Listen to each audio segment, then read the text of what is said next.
Hello, everyone. My name is Elizabeth Crampsey, and I have the honor, along with Nora Brennan and Jamie Harmon, to teach the pediatric lab content this semester. It is my sincere pleasure to welcome you to the 2021 Virtual Adaptive Project Expo. This event is always one of my all-time favorites, and this year does not disappoint. Many people came together to make this an event to remember, and I'm especially grateful to the technology team of Dave Dadiego and Lee Cody for helping on this project, as well as the UNE communications team. We're thrilled you could join us to see the creativity and innovation of the first year MSOT students at UNE. The students have prepared wonderful projects and we're excited to share them with you. You will notice that these projects fill a need in the community, and we're always excited to help others to engage in the occupations of their daily lives that they want, need, and have to do each day to give their lives meaning. Toward the end of the videos, you will be able to ask questions using the microphone or the chat feature. And the students are all here tonight and excited to share their creations with you. On behalf of the OT faculty and professional staff, welcome to the Expo. Now it is my sincere pleasure to introduce the Provost of UNE, Karen Purdue. Provost Purdue has been a staunch supporter of this event and our students since its inception, and we are grateful for her and the WCHP Dean's Office for their support. Thank you, Karen. Thank you so much, Dr. Crampsey. Hello, everyone. I am Karen Pardue. I am the interim provost at the University of New England, and I too am so excited to welcome you to this wonderful event. I really look forward to this every single year, and I'm just so thrilled that now is the occasion. This afternoon, we're going to see and hear presentations of evidence-based interventions that have been created by our own UNE OT students. These projects, whether they're games, toys, activities, or quiet spaces, promote social engagement. They help with daily routines, play, and participation for children and families of all abilities, targeting all age groups. Generating these pediatric adaptations and innovations is such an exciting, intellectual process, because you're uniting your occupational therapy science and human growth and development learning with creativity and design thinking, and coming up with brand new strategies and interventions. And as Dr. Crampsey's already mentioned, a second gratifying aspect of this is that these innovations are subsequently donated. I'm sure a vast number of these creations already have new homes. And so we're also serving our immediate community in helping others. I want to thank and acknowledge the leadership that Dr. Crampsey has demonstrated with the Expo event. Prior to COVID, this took place on campus in Innovation Hall, and children from the community were invited to come and participate and check out and test these creations.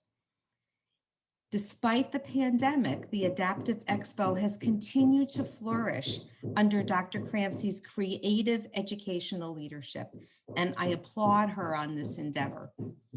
I also want to acknowledge Dr. Chris Winston, the director of the MSOT program, because she too has been a staunch supporter and encourager for today's presentations. And of course, as already mentioned, we could not have done this without our UNE communications team, specifically Dave Dadiego and Lee Cody. They've got such skillful expertise that makes an event such as this happen. It truly takes a village to host and execute the expo such as this. So thank you for inviting me. I am looking forward to this afternoon, and I really appreciate this opportunity to bring you greetings. Thank you so much. And now the Dream Team communication team will start us off with remarks from President James Herbert. Enjoy the expo.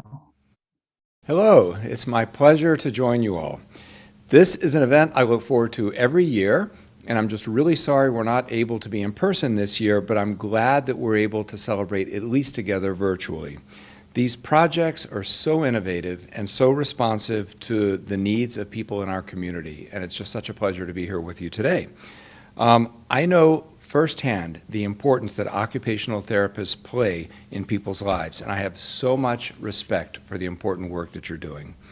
I love the fact that this event occurs simultaneously during both Occupational Therapy Month and Autism Awareness Month. It's really the perfect time to shine a spotlight on the important work that you're all doing.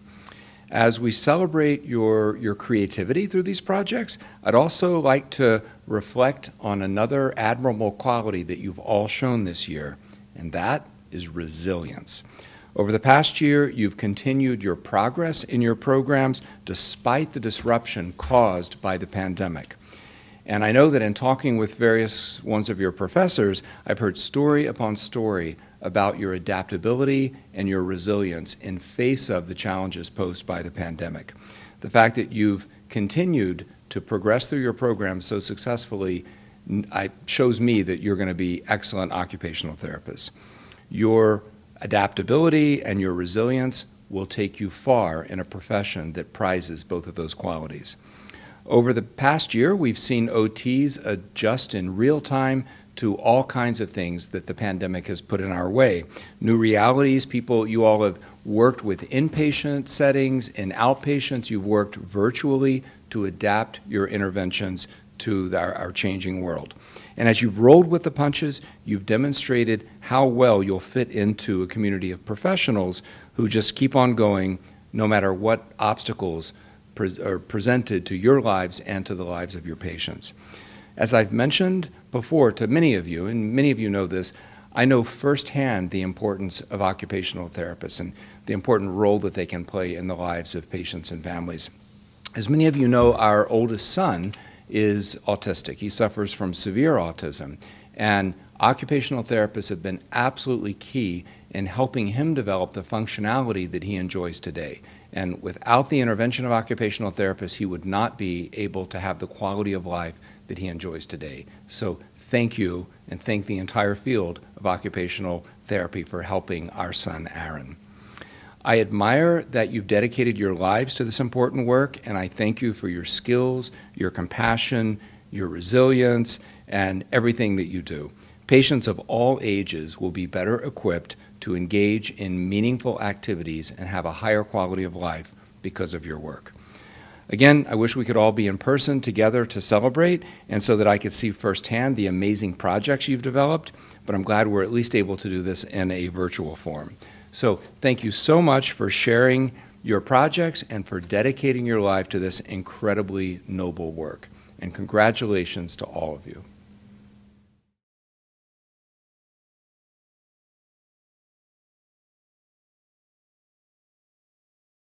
Hi, I'm Julie Geldner, and my adaptive project is a sensory walk. It is going to Gallant Services, which is an outpatient occupational therapy pediatric clinic. As you can probably guess, a sensory walk involves different types of sensory experiences. It is a great way for kids of all ages to develop sensory exploration, to learn about different types of textures and sensory experiences. It can also be great for kids with sensory sensitivities, so they can start to get used to different types of sensory experiences that they may not like that much. Also, it can be used as a self-regulation tool, as a kid might find some of this, like these pebbles that are very smooth, to be calming for themselves, so they can seek that out to have calming input. As it is also a sensory walk, it's a great way to begin to develop walking skills, especially in the areas of trunk stability and postural control. It's also great for developing and beginning fine motor skills and upper body development. So something like this, which you can tear off, they can do grasp and they can do strengthening, things like that. I also like to call this board the cleanup board, and on it you can see there's a bunch of different textures, and it's for things used for cleaning up. And so you can take this off, and the child could put this mitt right on their hand, and they can practice experiencing the different sensations of bath time, things like that. Also, the Velcro adds another sensory experience for the child. I wanted to make sure that this was as adaptable as possible for kids of all abilities. So you can break these squares up and you can use them individually on a tray or a plate or a table or something like that for kids who have limited mobility or limited lower extremity sensation. You can also post this up using either Velcro on the back or perhaps faux clips and some tacks. And so then it becomes a really easy way for kids in wheelchairs or for any child to practice reaching as well. So they're developing some of those reach and other types of upper body skills, and they're doing it in a playful sensory exploration way. This is a really cheap and easy tool to develop, and I think that it would be great in home health. So therapists could show a parent even how to make this at home, even cheaper, using tools from home. And then therefore, the parent can transfer that therapist or clinical experience to everyday learning and their everyday experiences. And so I am really excited to make more of these in the future, and I'm really excited for Gallant Services to be able to use this as well. Thank you.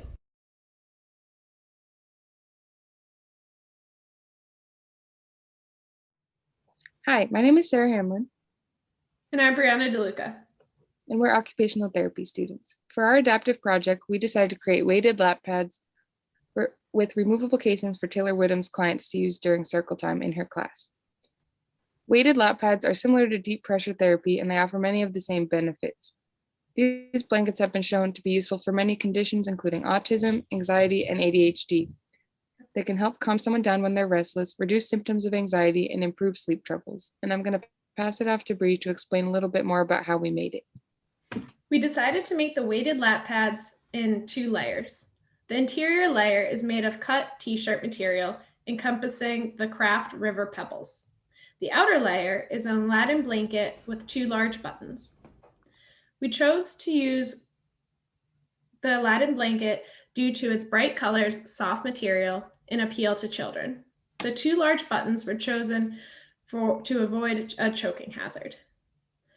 The Craft River Pebbles were sewn into a grid format to evenly distribute the weight on the child's lap. Each weighted lap pad is about 5 pounds. The interior layer can be washed by soaking in warm, soapy water.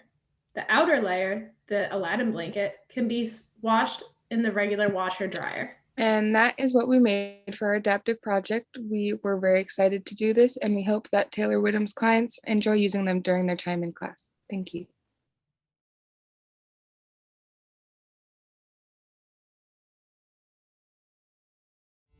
Hi, my name is Andrea Hinks. And I'm Jessica Collins. And we are occupational therapy students at the University of New England. For our adaptive project, we decided to create an adjustable slant board. This is going to be going to Lauren Bartholomew, who is an occupational therapist that works for Off to Play Therapy Services. She works in various schools, so she'll be using it with multiple students. So slant boards that are easily adjustable are often quite expensive. So we wanted to take on the task to create a quality multi-use slant board that could be used with multiple students.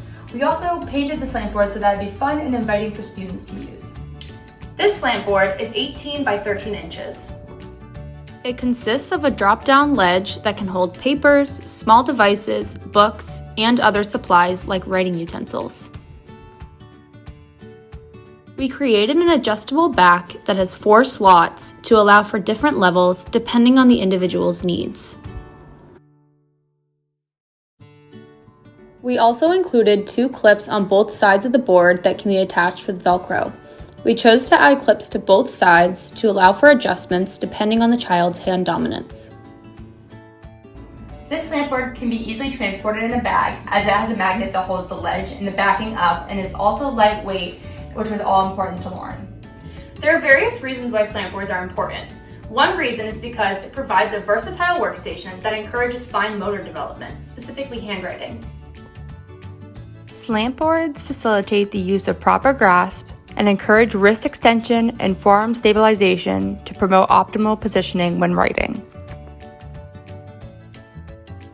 They are also great to assist with visual tracking during writing and reading. While engaging in handwriting tasks, it is important to encourage children to be in the correct position. The slant board not only works to increase core strength, but also promotes good upper body positioning. Finally, using both hands to complete a task can often be overwhelming for some, specifically those with bilateral coordination difficulties. So using these clips to secure the paper in place allows the individual to solely focus on the writing task rather than having to focus on bilateral movements while engaging in the activity.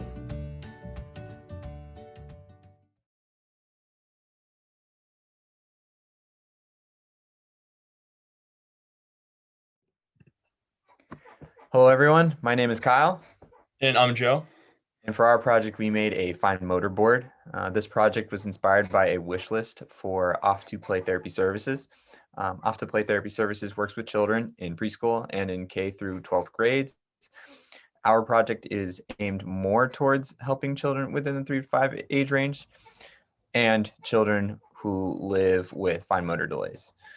At the 3 to 5 age range in particular, kiddos are demonstrating skills related to dressing, but are still developing fine motor skills that are helpful with tying shoes, using zippers on a jacket, buttoning a shirt, writing, or putting a puzzle together. The purpose of this project is to create a fun tool that'll provide an opportunity for kiddos to practice and develop those fine motor skills that are essential for participation in meaningful activities such as play, feeding, and dressing. So our board here that we have, this is a dry erase board, so it helps the practitioner if they want to work on drawing or handwriting.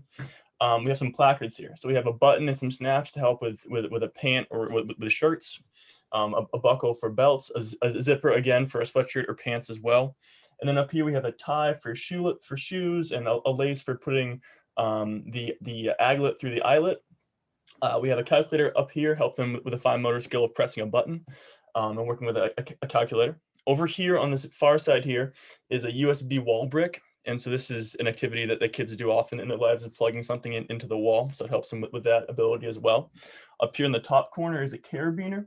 So this really is great for the pinching and then feeding the hook through the loop up top here. For the board itself, it was sharp when we first got it. So we sanded down the edges and rounded off the corners to make it safe for the kids and practitioners to use. And that is our project. Thanks for taking the time to watch, and we hope that our project will have a positive impact at Off to Play Therapy Services.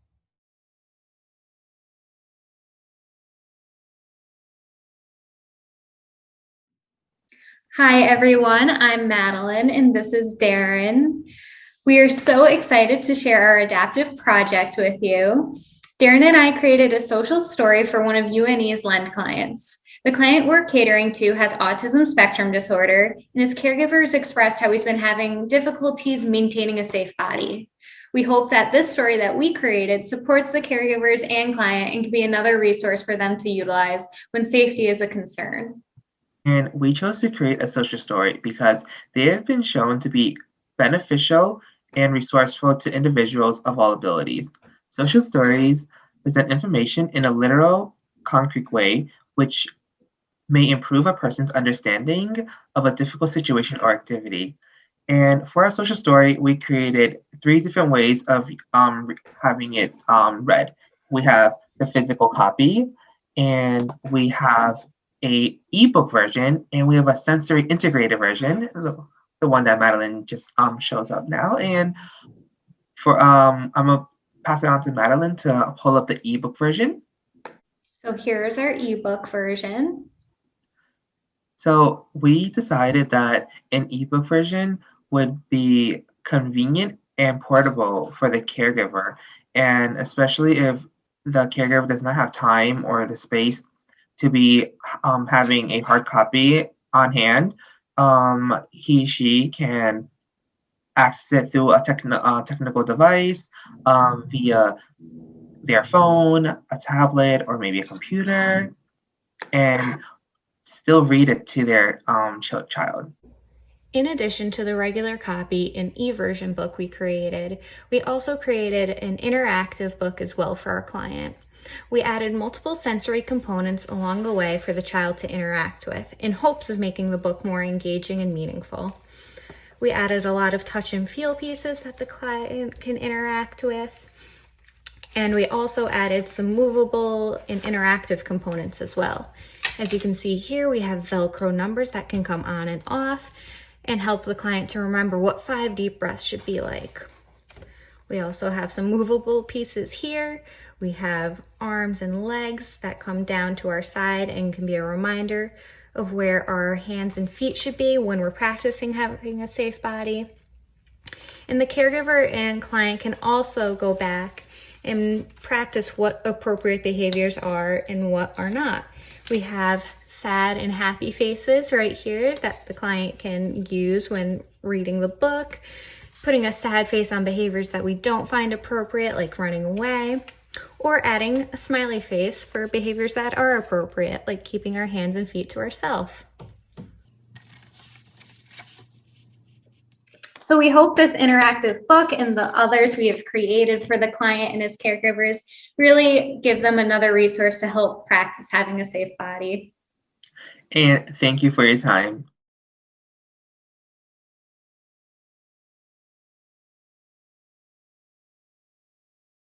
Hi, thanks for joining us this evening. We're excited to share our adaptive project with you.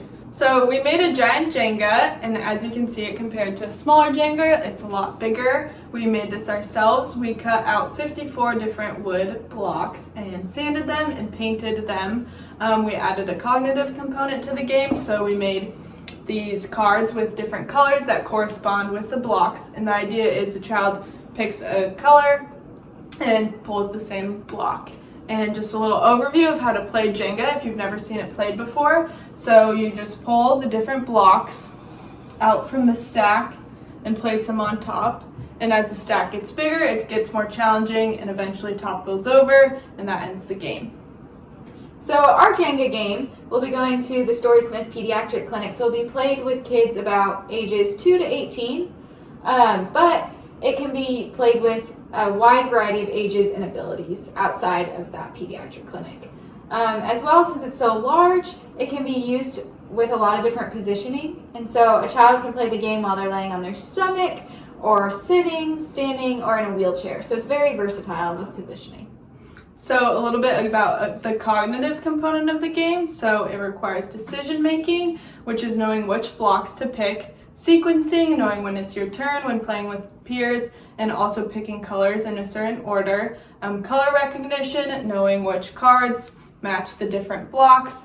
Motor planning, which is your brain telling your body to poke out the blocks and place them on top. And then also problem solving, picking out for which blocks are hard, which ones are soft, and also when the stack is getting too big and about to topple over. It also can work on fine and gross motor skills. So since the blocks are larger, it's a larger target for the child to push or poke the block, as well as to grab. It requires a larger grasp, and so that is an easier grasp than a little Jenga. And so it works on fine and gross motor skills. As well, it challenges a child's upper extremity bilateral use. And so what that means is that when a child plays, they push with one hand and then they pull with the other. And so in order to play, they have to use both hands. And then we also added a conversation component to the game. So the idea is that the OT and the child can engage in social conversation while playing. So some examples of things we wrote on the blocks are, what are the qualities that make a good friend? And what are you thankful for today? So our Jenga can also be used in a lot of other adaptive ways. The blocks can be used for stacking or building. The child can poke at the different colors or use the cards for color recognition, or they can use just the social starters that Shelly showed outside of playing the game. And we're just really excited that the Story Smith Pediatric Clinic is going to be accepting this donation, and we just hope that the kids have a lot of fun playing, but can also work on some cognitive, gross motor, fine motor, and social skills. Thanks for listening.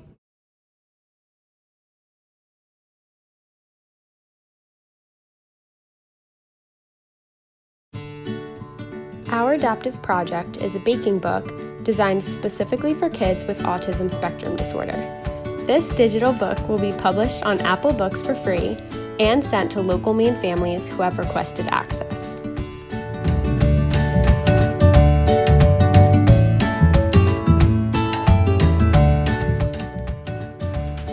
Our book consists of 3 different chapters, giving children a variety of yummy snacks to choose from. Sometimes they may be craving something sweet or something salty, and we have tailored the book to those needs. We have broken the chapters down to sweet treats, salty snacks, and no-bake goodies. As you can see at the bottom of each recipe, there is a sensory box providing parents with ideas on how to either add in or take out sensory components of a recipe based on their child's preferences.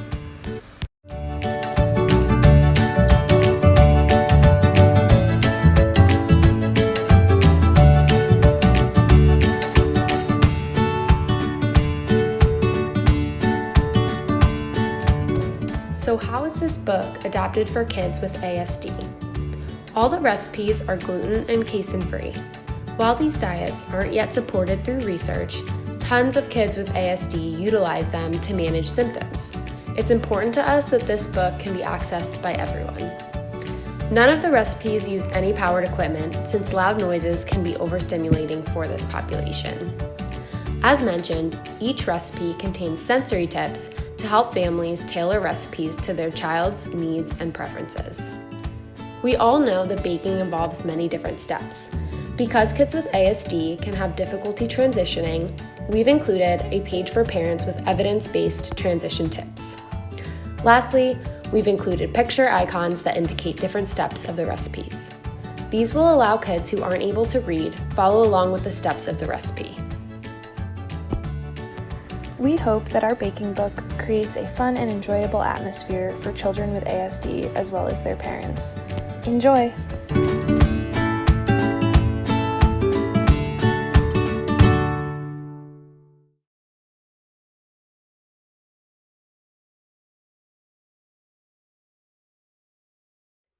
Hi everyone, I'm Kaylee. And I'm Madison. And this is our adapted beanbag game. The need in the community was an easy to sanitize beanbag game for an OT who works in schools. So she wanted it easy to transport and it needed to be easy to disinfect and wipe clean. So our stand is made out of plastic baskets and PVC pipe, which can be wiped down with sanitizing wipe or sprayed with a disinfectant. And then our bean bags are made out of a vinyl tablecloth material that is waterproof and it can be wiped down or sprayed again. And then the bean bags have a couple different materials inside of them. There's some with beans for a bumpier, lighter texture. And then there's some with rice, which are smoother and heavier. In addition to the bean bags being adaptable, we also have these cards that fit perfectly inside our basket. And the yellow are vestibular and self-regulating. So we have like balance on one foot or hand squeezes. The blue are targets or point systems if the child is in for a challenge or wants more competition. So 15 points. And lastly, we have orange, which are gross motor activities like frog jumps or jumping jacks. And then a little demonstration of our game, like that. And the student can stand as far away as they want, and they just throw and aim for the basket they want to do. So then they would balance, and I got 15 points. Better luck next time. So in addition to all of that, our beanbag game is easy to take apart because the therapist that it's going to will be traveling, and these baskets come apart and they stack really easily.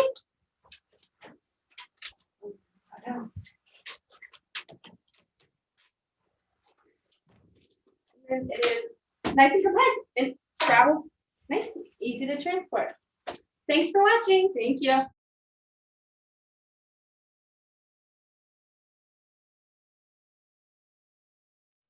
Hey, who wants to play Operation? I do. Hi, I'm Molly Ruda. And I'm Dakota Rogers, and we're occupational therapy students at the University of New England. And an OT from Story Smith Pediatric Clinic reached out to us to create an Operation board game that helps facilitate upper extremity strength, fine motor strength, and then visual perceptual skills. Story Smith's mission is to provide exceptional services for children with special needs. They treat children with diagnoses such as cerebral palsy, autism, developmental delays, and many more. So we created our board to address those skills such as fine motor strength, upper extremity strength, and visual perceptual skills. And to facilitate this, we created our board with high contrasting colors such as our bright red border, and we even used foil as our background to create a nice reflective surface. Our pieces range in different types and textures. There is the hardest, which is made of shrinkading, so it's clear and it's going to be the most difficult visual perceptually, as well as fine motor because it's very thin. We also have foam pieces, which offer a lot more structural support and will be easier to grasp and pick up with either the tongs that we have that we'll display later or your hands. And then we also have felt pieces that are filled with popcorn or polyfill. And these are going to vary in weight, and they are going to be able to facilitate different grasps and different techniques that the children can pick up. So as Dakota said, when pulling the pieces out of the board, we have a few different options. One, the children can use their hands to use that fine motor pincer grasp to reach in and pull the pieces out. We also have a pair of large tongs, which are going to be the next easiest tool to use because they have quite the spring load and it's going to be easy to open and close and use that grip. And then we also have a pair of smaller tongs, which are going to be a little bit challenging to use because it's going to use a lot more fine motor strength and it's going to be harder to grasp. And then our board is also deep enough in the pockets that it can be used in a different variety of positions for the child. They can be used in prone on a bolster, which can use that facilitate and the upper extremity strength. It can also be used vertically and they can use the upper extremity strength, or it can be used on the floor and they can facilitate that postural strength and also facilitate the upper extremity strength while working on fine motor coordination and strength, as well as visual perceptual skills across any of the positionings that you can use. So we really hope that the children at Story Smith enjoy this game as much as we do, and we thank you for watching this today. Have a great night.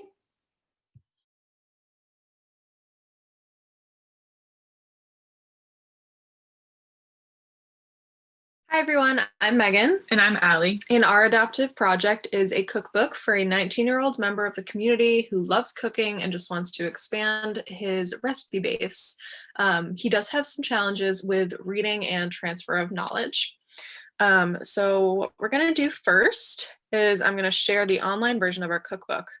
So each recipe starts with a photo of what he's making, and he was able to choose all of the photos. So that really enabled transfer of learning, and he knows exactly what he's going to be making. So he was a huge part of this process, which is great. First, we broke down the ingredients, tools, and supplies that he needs. So everything in all of these pictures is from his home. So that further supports transfer of learning. And then we go into the steps, and all of the steps, again, this is his hand, everything is him doing it, so supports transfer of learning, and all of the language is very concise. So that will enable him to have a good comprehension rate and be able to go through the recipes fairly easily. Yeah, so along with the things that Megan mentioned about the conciseness of the language and using visuals to support the words underneath it, another thing with this cookbook is a strength of this young adult is memorization. So we have no doubt that he'll probably eventually use these recipes and then memorize the recipe and no longer need to follow the step-by-step instructions, which is awesome. And then, so when he does that, or when he decides that he wants to learn something new, we created this format. So if he says he wants to learn how to make cookies, I can go into like a regular cookie recipe and then adapt it to fit the needs of this, because as you can see, this formatting is very different than what you'd see in a standard cookbook. So very easy, and hopefully a long-term tool that he can use to continue his cooking experience. So now I'm just going to show you, so that was the online version, and this is the hard copy version. It's on laminated paper. And the reason for lamination is just so as he goes through the process, he can check off the items that he's gotten on the list. So he knows exactly the items that he has already got, and then the items that he still needs to get. And then similar to the steps, he can cross it off after he has done it. And this really just assists with that learning process and being successful with completing the recipe. So we're really excited to get this out to him and just see all the new recipes that he learns. Thank you for listening.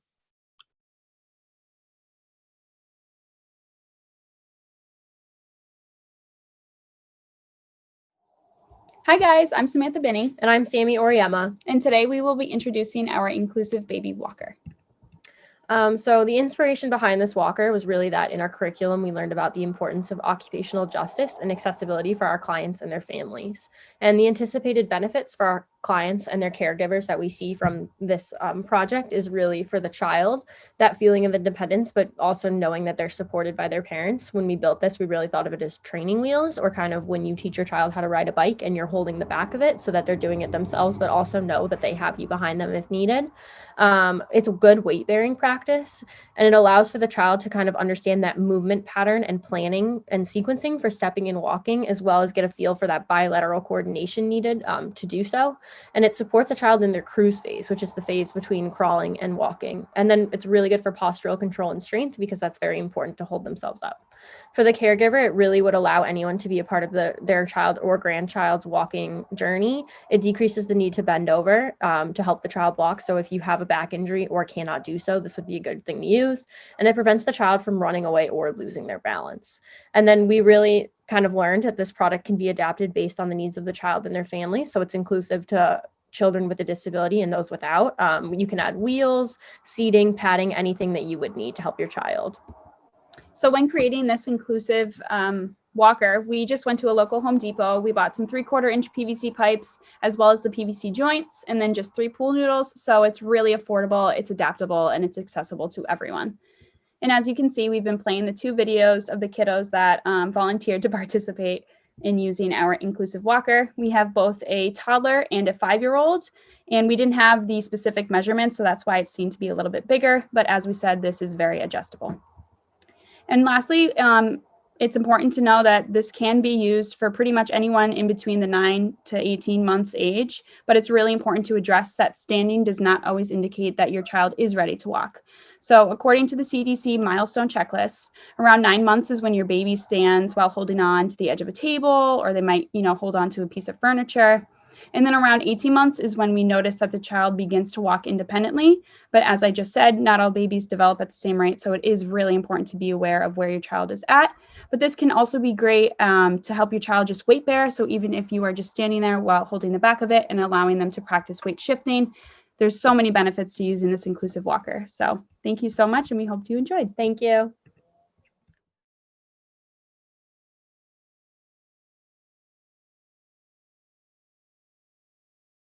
Hi, my name is Caroline. And I'm Alana. And Caroline and I created 3 graded videos of us strumming on tables with pool noodles to popular songs.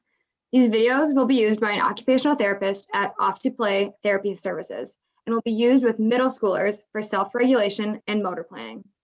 The graded videos were designed for middle schoolers to use as an activity to help with self-regulation and motor planning. These videos are also available to the public on YouTube and can be used by anyone in either the classroom setting or home environment.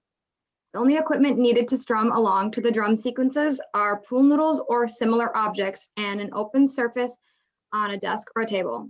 If pool noodles are not available within the home or the clinic, other household items such as pencils, spatulas, or others can be used as drumming sticks. Each video we performed had been graded based on movements in the songs we chose. Each song has a consistent beat to follow, but as we grade up, the beat gets faster and more advanced. On YouTube, there are a total of 6 videos. 3 videos with real-time speed and 3 videos slowed to a 0.8 speed to allow for individuals to learn the patterns and movement at a slower pace. Both speeds allow for a better chance to meet the child where they are at and progress to a faster song or more difficult movement pattern when they are ready.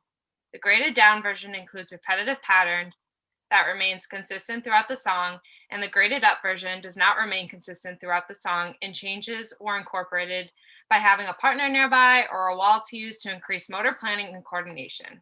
As you'll see in a bit, 3 songs we chose were the Cha-Cha Slide by Mr. C as our graded down drumming pattern, We Will Rock You by Queen as our moderate drumming pattern, and lastly, Dynamite by Tayo Cruz as our graded up drumming pattern. We hope you guys enjoy the video. Clap your hands. Clap, clap, clap, clap your hands. Clap, clap. Hands. Clap, clap, clap, clap your hands.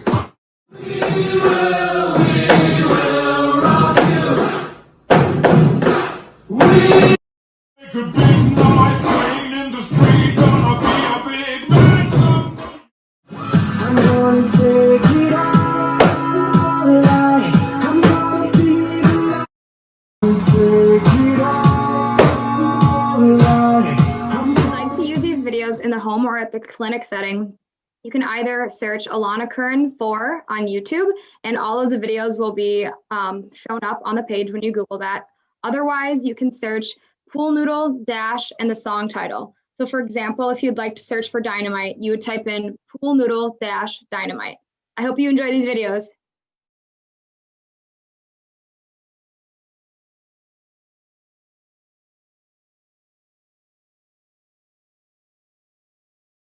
Hi everyone, I'm Sarah. I'm Kylie. And today we're going to be showing you our sensory-friendly desk and chair combo that we made for one of Taylor Whitham's clients, who is currently in around 11 teletherapy sessions a week. So his family was in search of a space that offered comfortable seating while still kind of ensuring that he maintained his postural control. And at times he can really kind of hyper-focus on objects or items that are within his visual field. So we tried to create a space that still offered that stimulation but wasn't in his direct field of vision. So a lot of our fidgets and objects are on the sides, underneath. And so keep in mind he is 5 years old and his height is like 42 inches or 3.5 feet. So when you're going through, that's why kind of things are sized the way they are. So at this point, I will pass it on to Kylie and she will walk you through our project. Part to our sensory desk and chair. I will go through the chair. So on the chair we provided this wobble seat, and this provides some proprioceptive input, it provides some sensory input, and helps with his support during sitting. So when he does sit on it, it allows him to move back and forth. So if he feels fidgety throughout the day, because he is in 11 teletherapy sessions, so that could be a long time of sitting. So this does help with core stability also.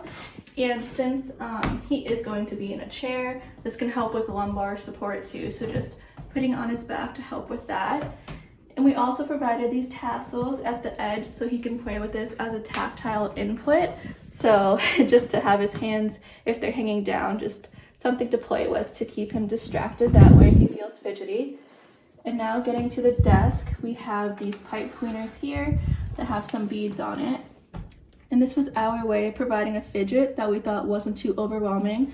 So these pipe cleaners do have a rough feeling to it with the soft beads. So you got two different textures going on, and you can move them back and forth. So we thought that would be a nice fidget for the top, but nothing too overwhelming to hyper focus on. And then at the bottom here where his legs would go under, we provided more tassels and some cotton balls. So again, there's a lot of tactile stimulation going on with sensory input, and there's a bunch of different textures, which is great. And then on the side of this desk also, we provided some belts. So if he's in class and his hands, he doesn't know what to do, this is a nice thing to touch and rub. So a lot of just exploration with feelings, which is great. And then underneath the desk, since again, we talked about not wanting to overstimulate him with visual input, we put this mat here too. So this can be another type of tactile stimulation for sensory that he's able to rub his hands under, but he visually cannot see it.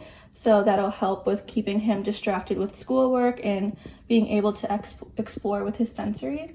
And then we provided also this light switch. So it's another thing to keep his hands busy and click back and forth, but he can't see it, which is great. So he won't want to keep looking at it and get distracted with that while in therapy.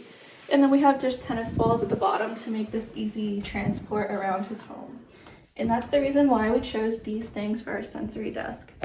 Thank you for watching, and if you have any questions, don't hesitate to reach out to us. Thank you.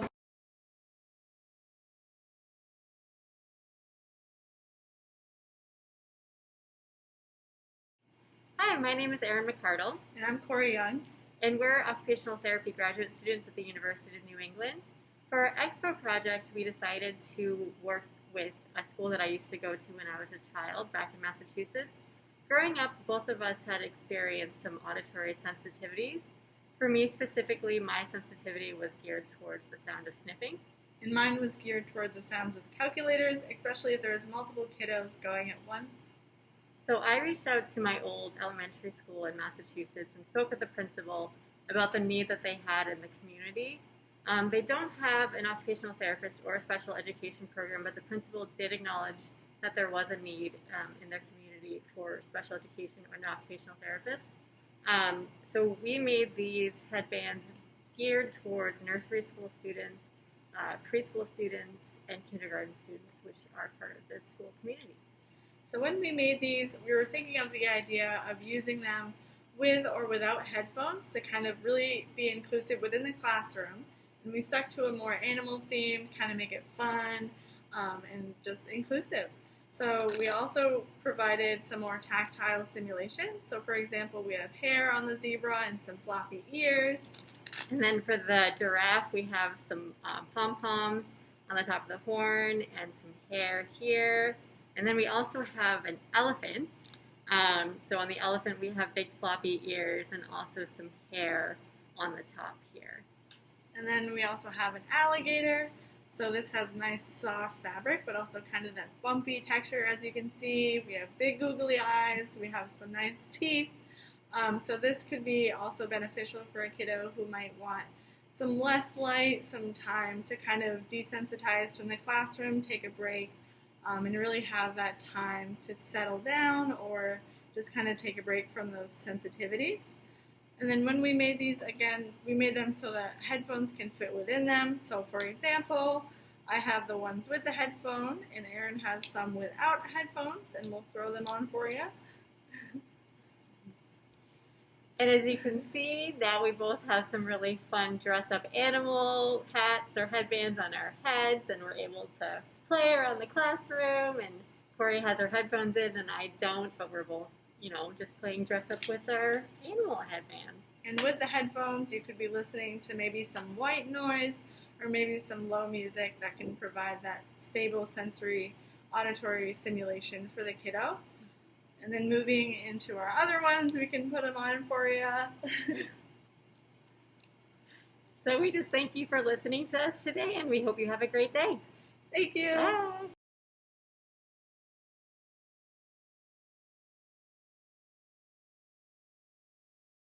Hi, my name is Corey Young. I'm an occupational therapy student here at the University of New England. For this project, I had the privilege of working with an individual from the Maine Lens program. The Maine Lens program provides services and care for individuals with neurodevelopmental disabilities. For the sake of keeping confidentiality, I will be changing the name of this individual to Brenda. Brenda has neurodevelopmental disabilities that cause a regression of language, motor difficulties, resistance to passive movement, and epilepsy. One of her favorite passions has been photography. She does this using the iPad located within her home and also through the help of family members that are around to help her navigate her iPad that enable her to use the camera function within the iPad. So for this example, as you may or may not know, Apple has great accessibility that allows an individual to use a switch. So once you turn the switch control on within the Apple product, it will navigate through either a group of items or, as I have it set, individual items within the app that you're in. There are many different settings here that you can change the color, you can change the speed, you can have voice control over it as well to help navigate through. For this example, I have it navigating in red. So as we go into the camera function here, maybe, you can see that it's going to switch from item to item again. It's highlighting different items within the app. So for Brenda, we're going to use a switch that will enable her to select the item that it sees here. So once it's on this button here, she'll be able to hit the button and it will be able to take photos. You can set this to do continuous photos or other settings within the settings of the iPad. So for this example, I don't have a Bluetooth switch, but I do have a Jelly Bean switch. So the idea is to use a switch that is accessible for Brenda. So for this example, using a Bluetooth switch enables her to place it in a place that's comfortable for her and also not have to worry about plugging in or having the right connection while using wires. So if she was to have the Bluetooth button, once it's highlighted here on the photo button here, she'll be able to hit the button and it will take that photo. She'll be able to hit the button in any way that sees fit, as it is kind of an easy button to hit. This also increases her independence while taking photos, but also through different apps within the iPad that she may like to use. This gives her the capability of hitting that button and then having it select the selected items. So I wanted to give a special thank you to everyone in the Maine Lunch program who helped me accomplish this project, also my professors who were involved that helped me figure out all the details, and also the Apple IT individuals that work to help me teach me about the switch control.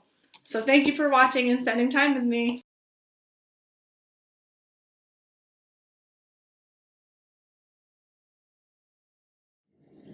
Hi, I'm Julie Shea. And I'm Michaela Busak. We are occupational therapy students at the University of New England, and we are here to present to you our adaptive project, which we're calling Feety Floaties. So Julie and I both have a background as competitive swimmers, swim instructors, and lifeguards, and we've identified a need for adaptive swim equipment for kids to enable full participation in swimming as an occupation. So as swim instructors, Julie and I both noticed that there were a lot of kids that weren't able to fully participate because of some kind of dysfunction with their lower extremities. So we want to serve those kids, whether they have cerebral palsy, spina bifida, spinal cord injury, anything that really impacts their ability to use their legs. So first, we have a pull buoy. This is a really commonly used piece of equipment in both swimming lessons and swim teams. Typically, you would just hold it between your legs, but if a child doesn't have voluntary motor control of their legs, they won't be able to. So we've adapted it to be held on. This can be adjusted, it's not tight, and it just allows it to stay on without them having to really hold it between their legs. And then we've also created this mermaid tail. So this tail is full of buoyant material. It goes around the child's feet like a sock. It's adjustable to different sizes, so children of all ages can use it. And it is going to help float their legs, or float their feet up, really, so that their feet aren't creating drag while they're swimming. Also, it's cute. It looks like a mermaid. It makes you feel like a mermaid, and it hopefully will destigmatize having to use adaptive equipment when in the pool with other children. Next, you'll see Feety Floaties in action in all 4 main strokes, and Julia will talk about the therapeutic benefits of swimming. There's a lot of therapeutic benefits of swimming as an occupation, and especially for kids who may be sitting in a wheelchair during the day, this will be a great chance to be able to increase cardiovascular endurance with a decreased impact on their joints. Swimming strokes such as breaststroke will help with bilateral control of the arms, and then also the use of the head, neck, arms, and core will help with being able to stabilize in the water and rotating around the body, and this is great for motor planning and coordination. Conditions such as cerebral palsy will be benefited by swimming as well, as it will help with tone regulation. And also, swimming in itself is a whole body sensory experience with biofeedback, which allows the kids to enhance their motor skills by understanding when and where they're moving in the water. So moving forward, we're hoping that more adaptive swim equipment will really help people be able to actually swim rather than just helping them float, which is what most of it out there is for right now. And thank you so much for watching our presentation. Thank you.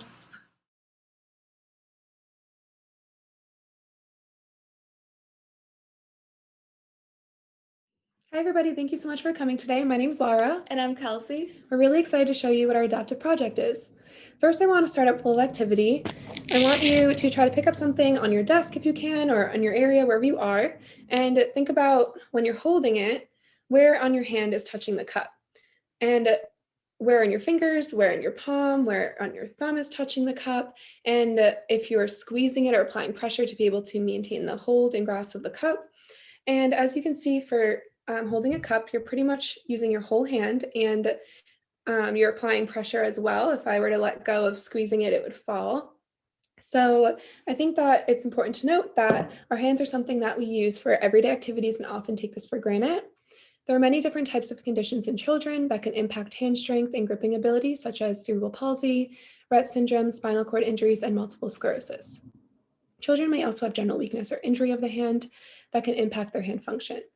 They may have difficulty brushing their teeth, using various utensils, or grasping a toy, impacting play, feeding, schoolwork, and daily activities that they need and want to do.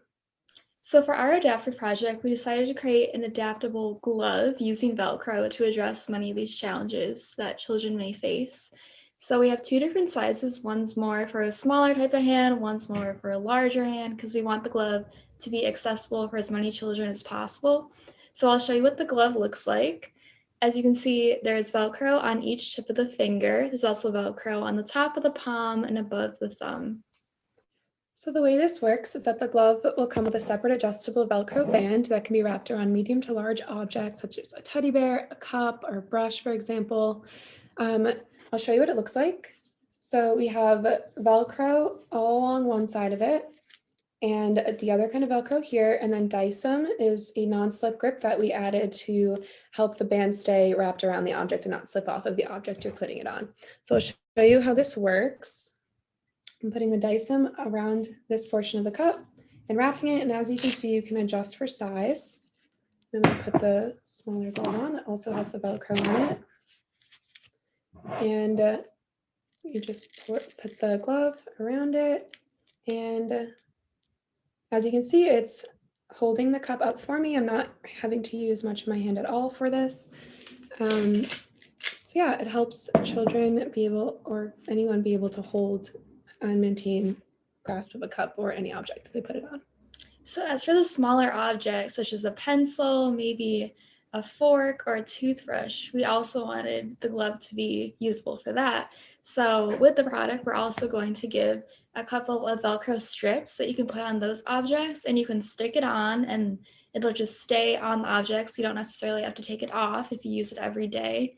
So this is what a pencil looks like that has Velcro on the side of it. And as you can see, I can just stick it right on my palm, and I can also put it in more of a writing position. So thank you guys so much for listening to what we had to share today, and we're very excited to hear any of your questions. Thank you.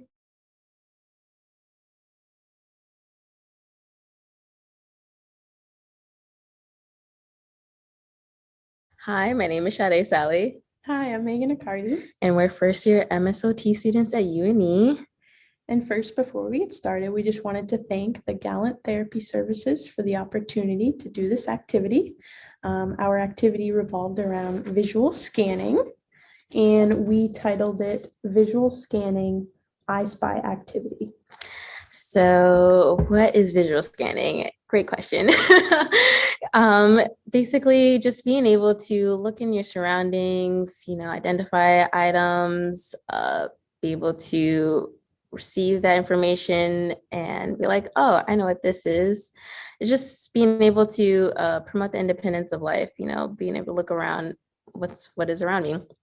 And it helps you accomplish like your everyday occupations, just being aware of your surroundings, keeping your visual attention on an object or a person, and just being able to observe, look around you, and take in all that information.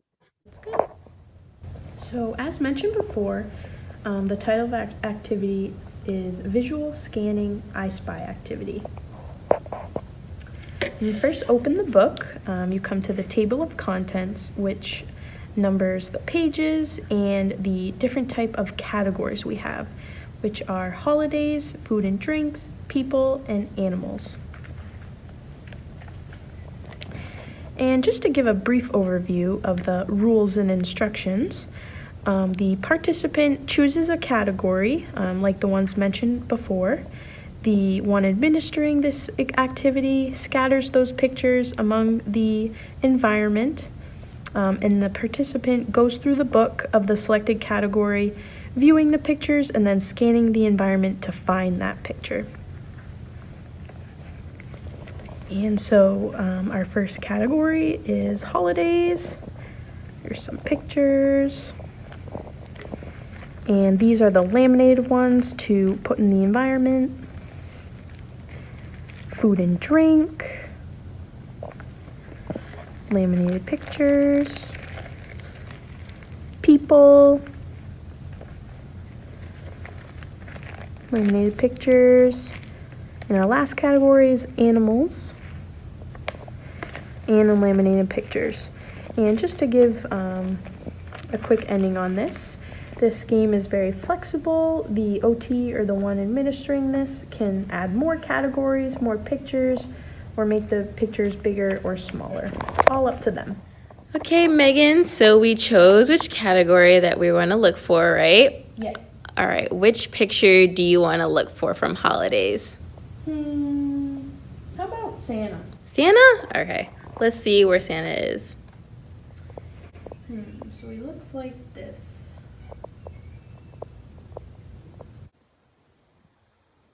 Nice job.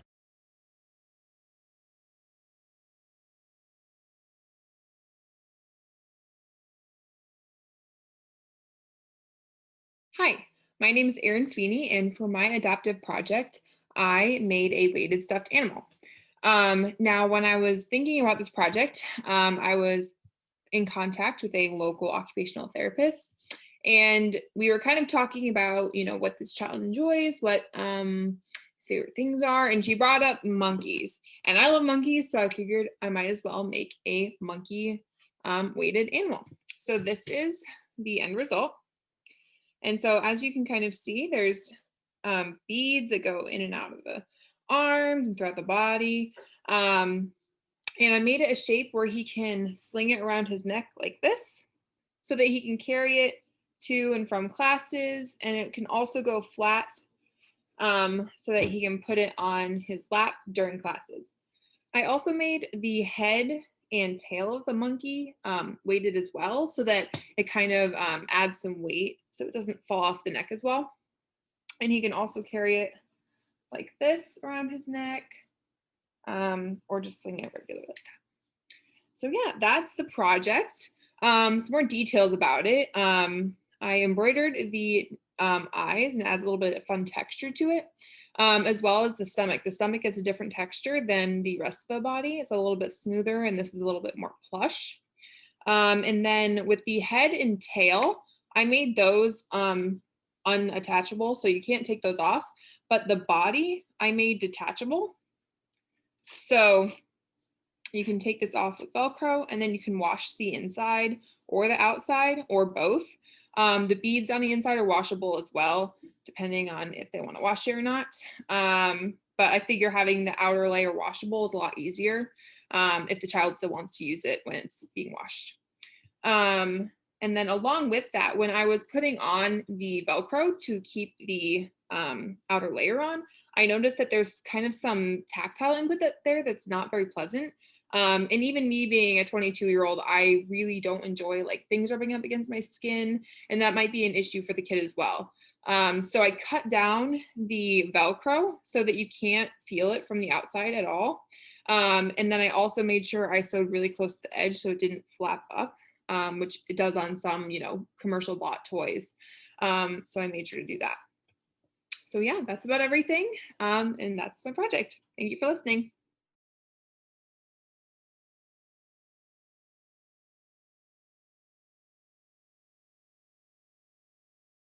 My name is Dorothy Inamoto, and my adaptive project is called Scatterball. What inspired my project was a kiddo I used to work with back home who has a diagnosis of autism and experiences challenges with motor abilities. I designed this project to be low cost so families are able to create similar projects at home. I wanted to create an activity that is fun and engaging while focusing on motor skills. So come on, let's go check it out. This is Scatterball. It can be graded up or down based on fine and gross motor abilities. You can cut out bigger circles, smaller circles, replace ping pong balls with marbles or wiffle balls, replace these flat handles with round circles for more support and to make it easier to grasp. You can have the individual free play or make it into a game where you call out a color and the balls need to be put into that corresponding hole. The possibilities are endless. Scatterball is a low-cost project that could be made with things found around the house, such as a cardboard box, binder clips, an X-Acto knife, packaging tape, paint, string, the cardboard paper to the toilet paper roll, ping pong balls, and 2 toy clips. All of these supplies can be easily substituted with other items found around the house. Get creative with it!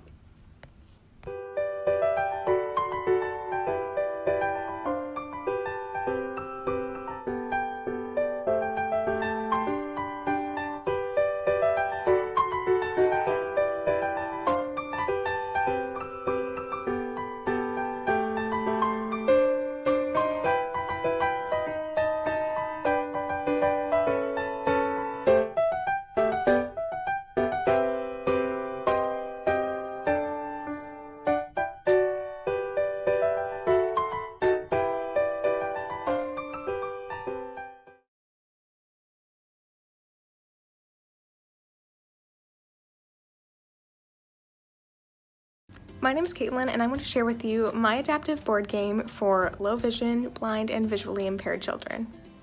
This is the game board.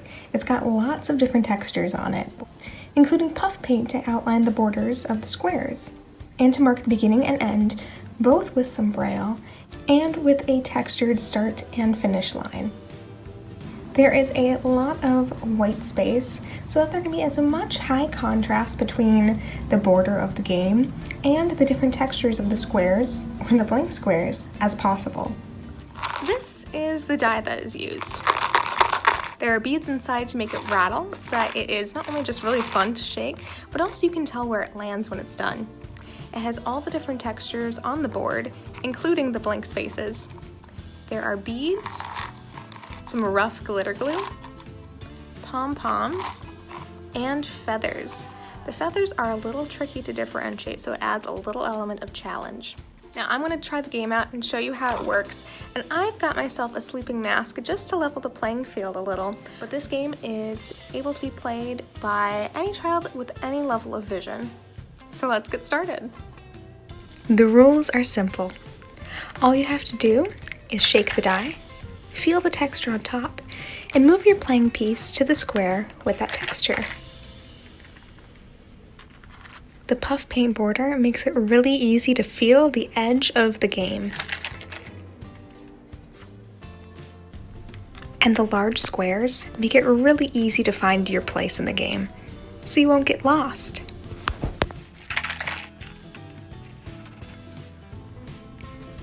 You play until you run out of textured squares to land on. And if you're playing in a group, the one who reaches the end first wins. I hope you had as much fun watching this as I had making and playing this game. Thank you very much for watching.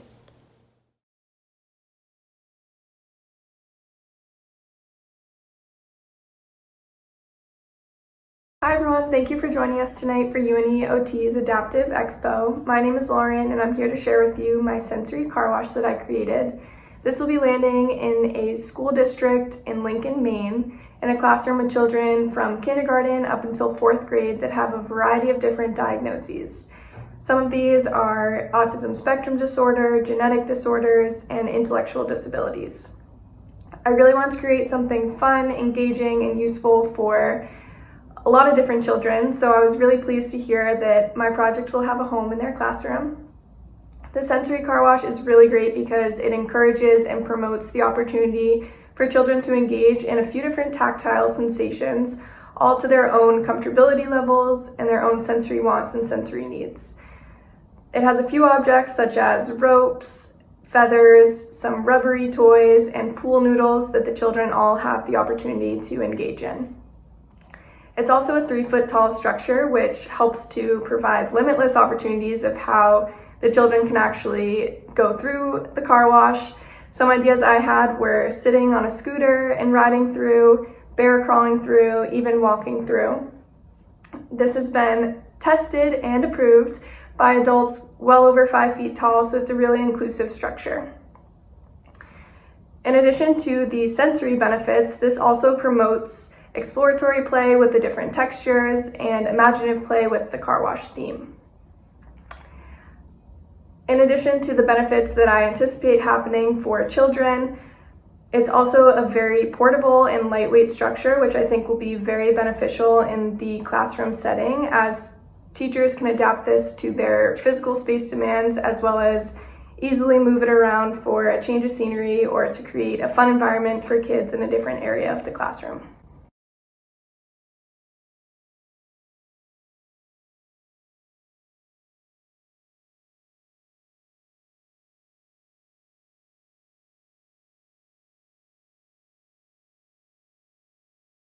Hi everyone, and thanks so much for joining us. I'm Lydia, and our product is called the Focus Fidget.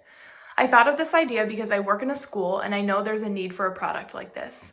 Fidgets were created to increase concentration and focus, reduce anxiety, and stimulate learning by enhancing the senses to allow for better and longer concentration. The current model of fidget usage is displayed as a school-based child using a handheld fidget while they're in the classroom or completing school-related tasks. These fidgets are typically held above the desk for other students as well as the user to see.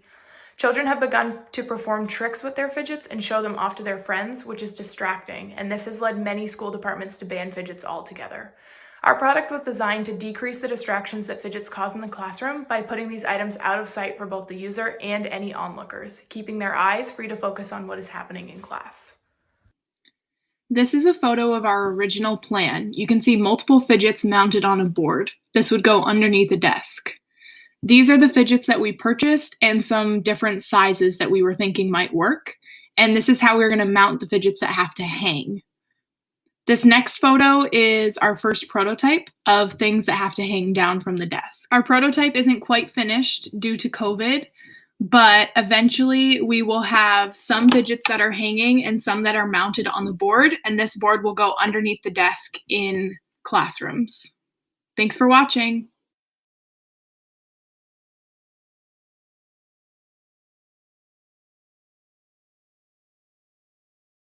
Hello, I'm Jaya Hudson. And I'm Allie Wiggum. For our project, we set out to make music more accessible. So we focus specifically on the piano. Having the ability to play the piano can serve as a wonderful means of self-expression, relaxation, social participation, and it can also be loads of fun. So take a moment to consider all of the skills needed to play a piano. Even if you disregard the ability to read musical notation, knowing all of the notes on the piano, and song memorization, you still need to be able to sit upright at a piano, see and differentiate between the keys, press down on keys individually without accidentally hitting the ones next to them, and accurately timing the pace of the music. So for our project, we made these adaptive piano keys, and they work by placing them over the notes that you choose to play in a song, and they extend that note out further. So they're attached by Velcro, and as you can see, we made them different textures and different colors, which can serve as means of differentiating between the different notes and keys. Alright, so next we are going to play a little video of Jaya demonstrating how these keys actually work on an actual piano, and in the video she's simulating what it would be like for a person with low motor control, fine motor control in their hands, so enjoy.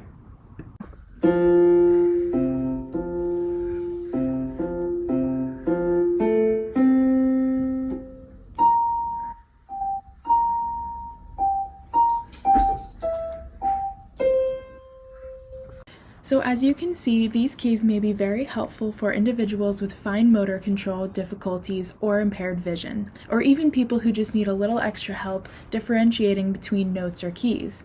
And although we didn't demonstrate this in our video, you can also angle our keys at slightly different angles in case you're playing a song with two keys that are right next to each other. So these keys really open the possibilities for creating music for individuals who otherwise might not be able to participate. And the implications of having an adapted instrument go way beyond music making itself and can lead to social participation, creative exploration, and an increased sense of self-efficacy. And lastly, we just wanted to say that these keys are going to be going to an individual in our local community. Thank you so much for watching our video, and we hope you enjoyed learning about our adaptive piano keys.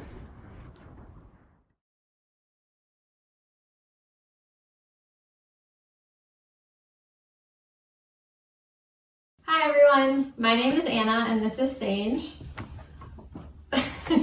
And together we created Sensory Space. Our project is going to Gallant Therapy Services located in Augusta, Maine. We were inspired by safe sensory places that could be used as a means for self-regulation, but with that inspiration in mind, we wanted to add some visual motor integration activities within the space. We wanted to make sure it was purposeful for not only the kiddo, but also the OT who's going to be working with them. Okay, so just wanted to start by showing you what the inside looks like. As you can see, the kiddo can lay down with their head in space. And I'll just flip it over so you can see the calming area inside. We actually put a sensory bag with aloe. There's various beads and some aliens, little creatures that are all space related. And then we have these Velcroed glow-in-the-dark stars that can be removed, and there's various shapes and sizes, just for that visual motor integration and extra fine motor skills. We're going to recommend to the Lance to put some pillows or maybe some supported blankets, whatever will feel comfortable for the child when they're in there. Okay, so now for the top. We've added in some additional visual, motor, and perceptual activities to be used when children are outside of the box. We really wanted this to be a multi-purpose activity where it can be incorporated into an intervention that is really individualized to each child.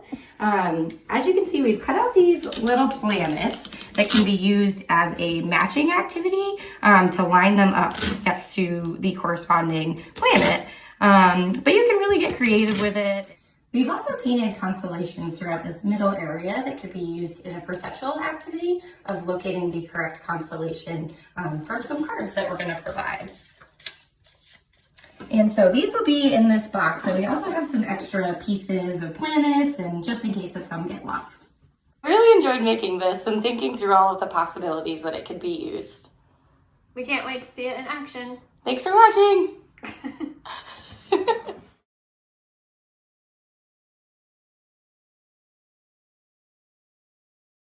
Hi everyone, and thanks for coming to our presentation. We're really excited to share our adoptive project with you. But first I have a question. Does anyone on this Zoom like to dance or go to dance classes? Dance is a popular occupation that people of all ages engage in. However, our team has noticed that there are limited availability of dance classes that are inclusive of all abilities. While adaptive dance programs are out there, they can be costly and difficult to access. We decided to create a YouTube channel that is free and easily accessible so that anyone who wants to learn to dance can do so. Next, Sam will take you through our YouTube page. Alrighty, so on our YouTube page, we have a lot of fun videos. So just these 2 videos right now, and we have an option here for people to give feedback if it's not meeting their needs or if we need to adapt in certain ways. We have an option here, and then we have a little bit about us and what we are doing and hoping to achieve with this YouTube channel. So I'm just going to show you a little bit about the videos. This first intro gives them a chance to check their engine. Hello and welcome to Everyone Can Dance. Before we begin, let's check how your engine is running. Do you feel energized or calm? One way to find out is to put your hands on your chest and feel your heartbeat. Is it fast or loud? Your engine could be green and ready to move, red and needing space, or blue that's somewhere in between. If your engine is running fast, Hey Ya might be the dance for you. If your engine is running slower, play Here Comes the Sun. So that intro is for both of the videos, just so they know which video to choose and which one's best for them. And I'll give you a little sneak peek into each video. So this is Here Comes the Sun. Back to the middle, and reach down, up, and a big hop. And Sarah will give you a little more information about why we chose those dance moves. You have your shoulders. Now hands. What about knees?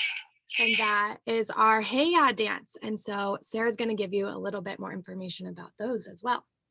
Yeah, we wanted to provide the just right challenge for dance and make sure everyone feels comfortable participating.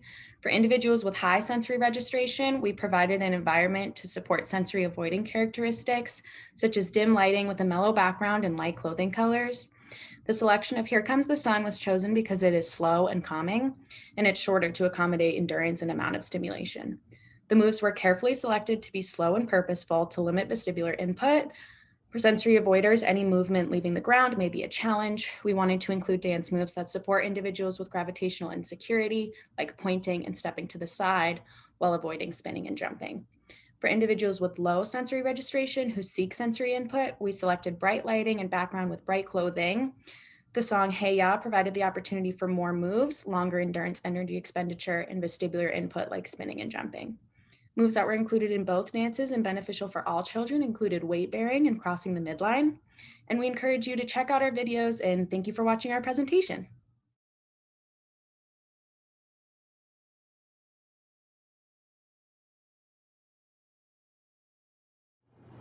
Hi everyone, I'm Robin Barrett. And I'm Nadira Canty. And we are going to share with you the social story that we created. So we created this story for 3 kiddos who were participating in an online virtual interprofessional play group. The kids are 3 different ages and at different developmental levels and abilities. So we created this story and we already shared with them an online version of it so that they have access to it and that they could use it to help guide them through playgroup and help them with transitions and preparing for the whole experience.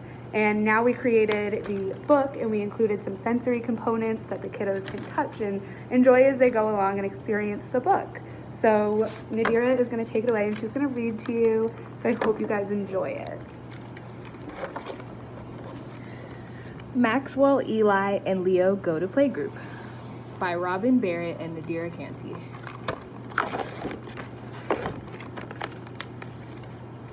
On Wednesdays we have playgroup. I sit with my mom. I can see my friends. First I play and show my cool toys to my friends.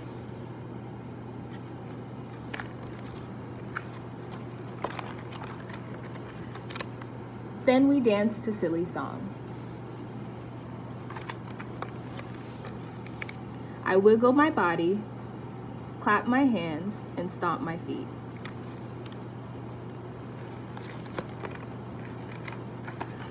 We sing hello, and then we sing the Itsy Bitsy Spider.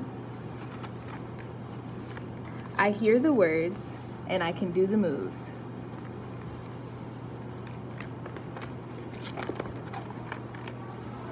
After, we read a book together. When playgroup is done, we sing goodbye. I wave to my friends, and I say goodbye.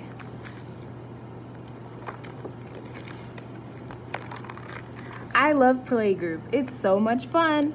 I will see my friends next time. We hope you guys were able to pick out some of those sensory components that we included, and we really appreciate you guys joining us today, so thank you.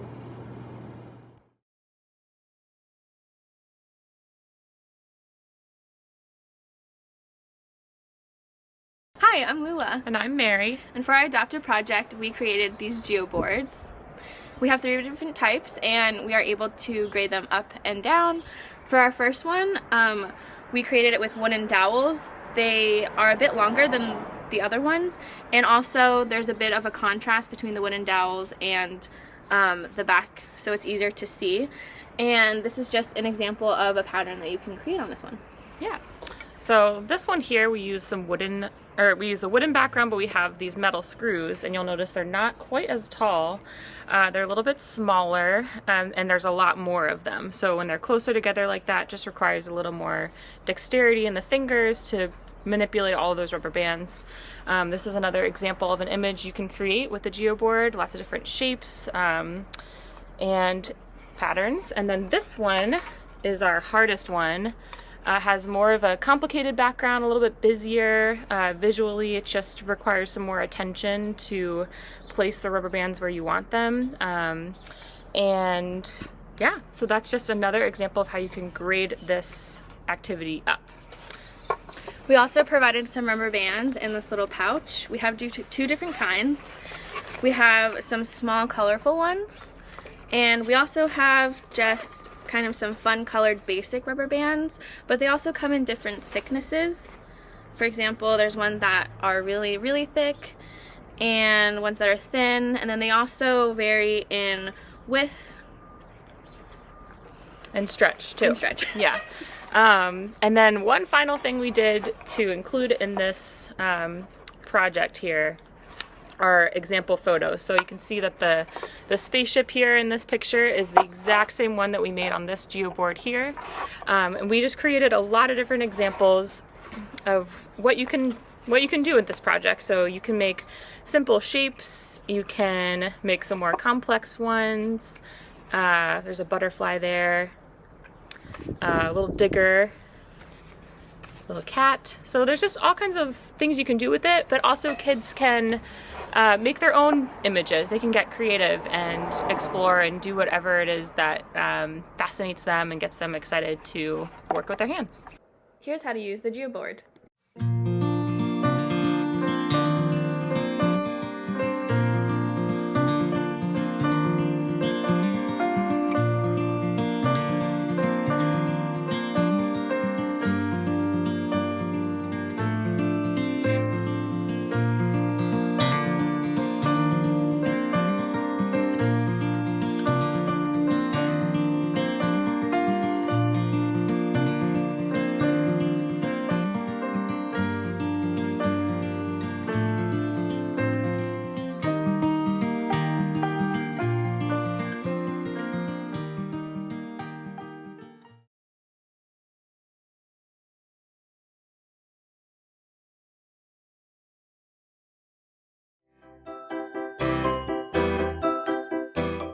Hi everybody, I'm Morgan. I'm Katie. And I'm Colby. And we are occupational therapy students, and we made a rock climbing wall for Galant Therapy Services. Their office is in Augusta, Maine, and this is a pediatric outpatient clinic for children ages 3 to 7. The first step of this process was getting in contact with Mary Miller, who is a certified occupational therapy assistant. She discussed with us measurements and the overall aesthetic that they were going for. Here's a picture of the space of where the wall is going to be hung up. We then went to Home Depot and got the wood we needed. Shout out to my brother and dad for helping us with this. From there, we cut the wood into different pieces so the wall could be hung in sections rather than one large panel. We sanded the pieces, put polyurethane on them, and attached the climbing holds to the wood. To add another element, we made these circles of felt and attached Velcro to them. The other side of the Velcro adhesive can be attached to the board itself or onto the wall directly.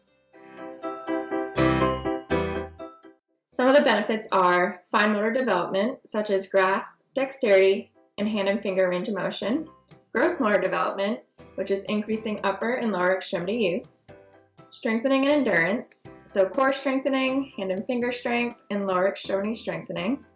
Coordination and motor planning, so there's built-in visuals to help guide the motor planning, and then the individual would work on stabilization. Bilateral coordination, which is using both sides of the body, alternating movements, and differentiating between movements on each side of the body. Problem-solving skills, cognitive skills, visual motor skills, visual perceptual skills, and sensory processing. We created our climbing wall in a way where it can be graded up and down. First, the climbing wall can be graded down by the OT giving more physical assistance, cues, and guidance on hand and foot placement. Also, the climbing wall can be graded down by the child reaching for the Velcro circles while standing on the ground to work on their reach and grasp if they are unable to climb. The climbing wall can be graded up by having the Velcro circles of various colors and size to create additional cognitive and physical components. Some important safety considerations for the climbing wall are for the OT to provide assistance, to have mats below the climbing wall. The children should always be under constant supervision. The OT should judge for the use and the level of complexity depending on the child's needs, and using Velcro circles safely and appropriately. We wanted to thank Galant Therapy Services for being very receptive to our ideas and communicating with us whenever we needed it. We had so much fun making this project, and we are very excited to deliver it to them. Thank you so much.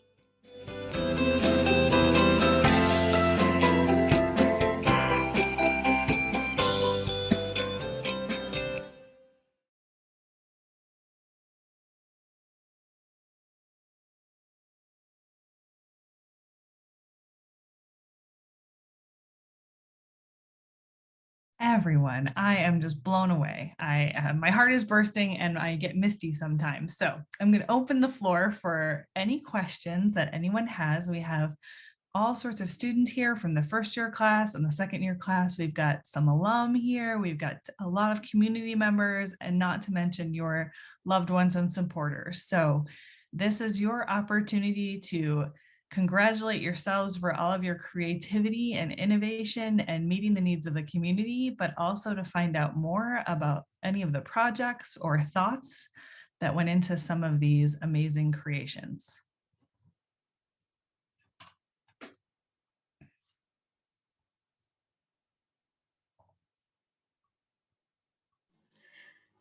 Dr. Cramsey, I don't have a question. I mean, I just want to share that same observation. I mean, I am absolutely overwhelmed with the amount of creativity and thoughtfulness. I mean, as I heard about where your projects were going, it's very evident to me that you put a tremendous amount of customization and thought into how the client or the organization that's going to use your creation will integrate this. And so while all of your projects are amazing, I also think they kind of come from the heart, which also makes them invaluable. So thank you for your good work.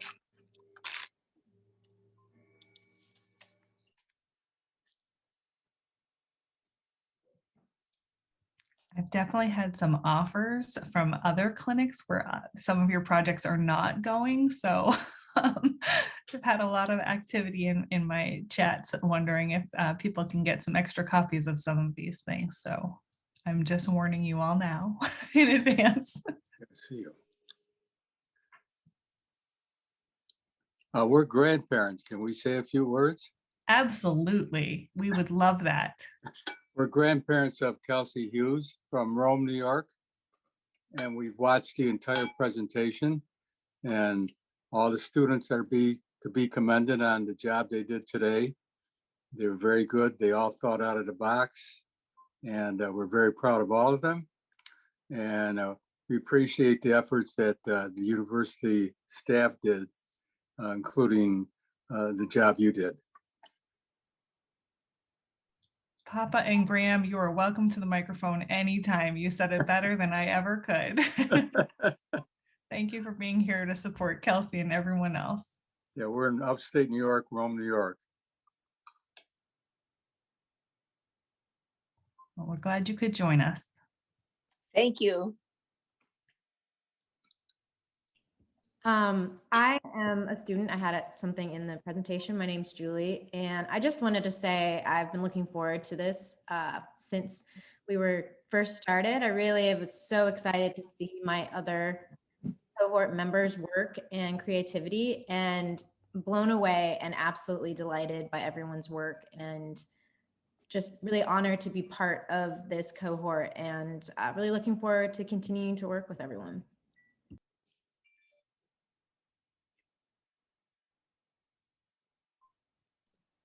I don't have a question. I do have a comment. I'm Molly's mom, Molly Aruta's mom, and I'm also a nurse that works in special education, and I work amongst a lot of related therapists, including occupational therapists, and I can tell you that the community centers, the individuals, and the schools that are getting your projects are so lucky. Do not underestimate what you have done here. These projects are going to benefit children in ways you can't even imagine. So I thank you for your work. And as I was watching each and every one of you, I was just like, wow, I could see each and every one of our kiddos just loving and thriving from your games and your social stories and all of the things that you have done. So great job. Great job. Thank you, Molly's mom. You are absolutely right, and I appreciate you sharing your perspective and the work that you do in the community as well.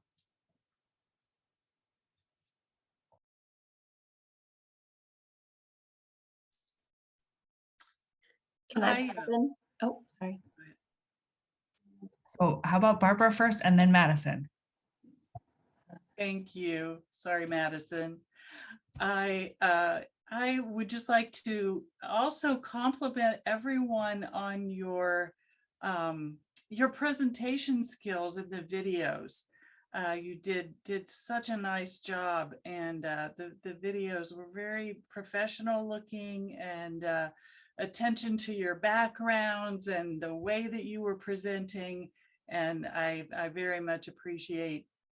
They were enjoyable to watch, and wonderful attention to references to OT practice and the connection to the community service. So great job. I thoroughly enjoyed it.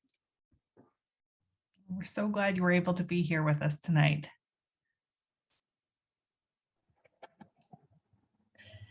So I'm Madison. I'm a UNE OT program alumni 2 years out now, which is crazy. I just wanted to let you guys know that those projects are absolutely amazing and so incredibly creative. And it's great to come on here and kind of get inspired again. 2 years out, but it's nice to come on and see some new and fresh ideas. So any plans or like extras, let me know. I work at the Margaret Murphy Centers for Children. I work in the middle school, high school right now, but hoping to get down to the preschool level again soon. So seriously, reach out if you have projects that need to go somewhere. We'd love to have them. Great job. Thank you, Madison. We're so glad you're here to join us, and we hope you'll be here each year. And I look forward to getting your wish list for next year to make sure that you get some of your needs met. That's one of my favorite parts, is to get the wish list from the different clinics and organizations around so that students really know that they're meeting the needs in the community. So thank you for making time to be here in your busy schedule.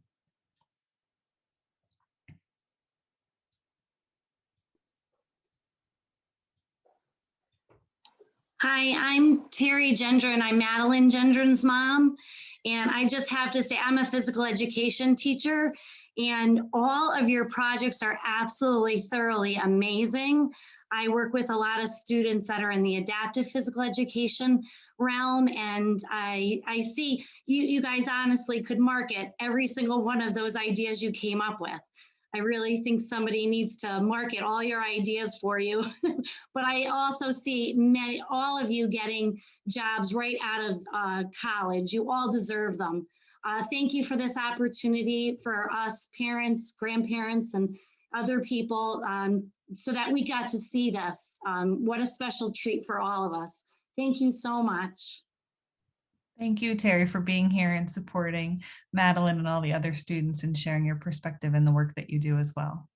I agree. They have greatness in front of them for sure. I'm not worried about their abilities to all be gainfully employed and living their best lives as occupational therapy practitioners.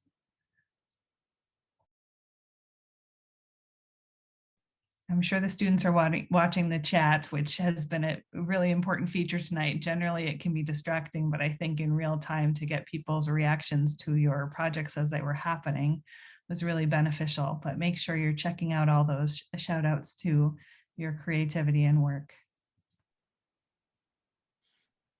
Hi guys, I'm Holly St. Ange, and I'm an occupational therapist at Pediatric Development Center, the fieldwork coordinator. And I just am and a UNE alum, too many years ago to count right now. But I have to, echo everybody's thoughts tonight. You guys did amazing jobs. I love the evidence-based. I love the focus on occupation, and the quality of what you produced. Looks like professional quality. I'd love to get some of this stuff over at PDC. And we did let your program know that we are starting to accept students again. So can't wait to get you guys in the clinic. But thanks so much for inviting me, Liz, and making sure that we have that info, because this is really refreshing at a crazy time. So thanks for all of your efforts. Thank you so much, Holly, for both being here and sharing your perspective. I'm sure the students had just scribbled that down, that PDC is now accepting students again, but we are very grateful. And, as always, I'll put out the call for wish lists for next year, and I hope that PDC will make a nice list for next year's students to engage with. I'm going to start putting something together pretty soon, I think. Like tonight at 7. I got some notes to finish tonight, but okay. Maybe over break next week. Sounds good. Thanks again for being here and sharing your thoughts on tonight's event. I really appreciate it. Awesome. Thank you. Any other thoughts or comments from anybody at all? Liz, can I add to my comment in the chat? Please do, Sally. It's been great the last few years to be able to see this event. And I said in the chat that I always feel like, okay, every year this is it. They can't think of anything else new.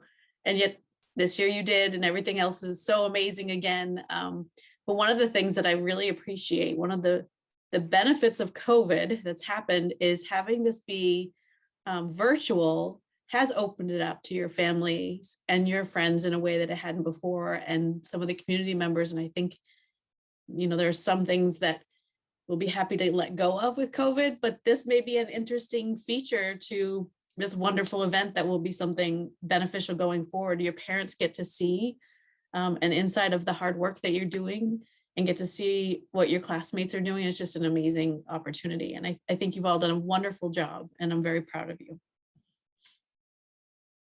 No, thank you very much, Dean McCormick-Tutt, for being here. And the OT department always really appreciates the support from the Dean's office for this event. So thank you for being here and experiencing the Expo with all of us as well.